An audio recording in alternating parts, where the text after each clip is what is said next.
નવરાત્રી અને દિવાળીના તહેવારોની શરૂઆત થઈ રહી છે ત્યારે આ તહેવારો પૂર્વે જ આરબીઆઈએ એક મોટો ઝટકો આપ્યો છે। આ સિઝન પહેલા આરબીઆઈની મોનેટરી પોલિસી કમિટીની બેઠકનું પરિણામ જાહેર થયું છે। આરબીઆઈ ગવર્નર શક્તિકાંત દાસે પ્રેસ કોન્ફરન્સ કરીને આ પરિણામો અંગે જાણકારી આપી હતી। શક્તિકાંત દાસે જણાવ્યું હતું કે રેપો રેટમાં કોઈ બદલાવ કરવામાં આવ્યો નથી। એનો મતલબ કે રેપો રેટ 4% ઉપર યથાવત રાખવામાં આવ્યો છે। તહેવારી સિઝનને જોતા લોકોની રેપો રેટ ઓછો થવાની આશા હતી, પરંતુ આરબીઆઈ ગવર્નરે આશા ઉપર પાણી ફેરવી દીધું હતું। ઉલ્લેખનીય છે કે ઓગસ્ટ મહિનામાં થયેલી એમપીસીની બેઠકમાં રેપો રેટમાં કોઈ બદલાવ કરવામાં આવ્યો ન હતો। જો કે તે પહેલાની બે બેઠકોમાં આરબીઆઈ રેપો રેટ 1.15% ઓછો કરી ચૂકી છે। આરબીઆઈ ગવર્નરે કહ્યું કે આશા છે કે ચાલુ નાણાકીય વર્ષના અંતિમ ત્રિમાસિકમાં જીડીપીનો ગ્રોથ પોઝિટિવમાં આવ્યો। તમામ સેક્ટરમાં ગ્રોથ જોવા મળી રહ્યો છે। હવે કોવિડને રોકવાને બદલે વધારે ફોકસ ઇકોનોમીને બેઠી કરવા ઉપર છે।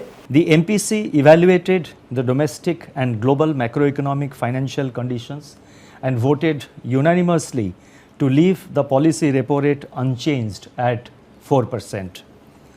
The MPC also decided to continue with the accommodative stance of monetary policy as long as necessary, at least through the current financial year and into the next year, to revive growth on a durable basis and mitigate the impact of COVID-19 while ensuring that inflation remains within the target going forward.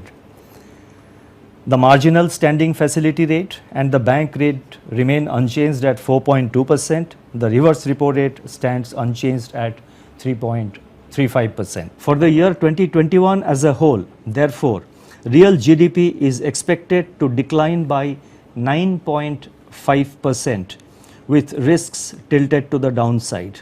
If, however, the current momentum of upturn gains ground, a faster and stronger rebound is eminently feasible.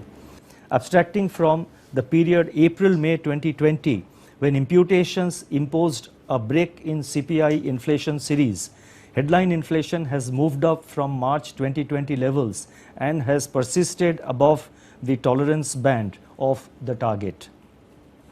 Our assessment is that it will remain elevated in September print, but ease gradually towards the target over Q3 and Q4.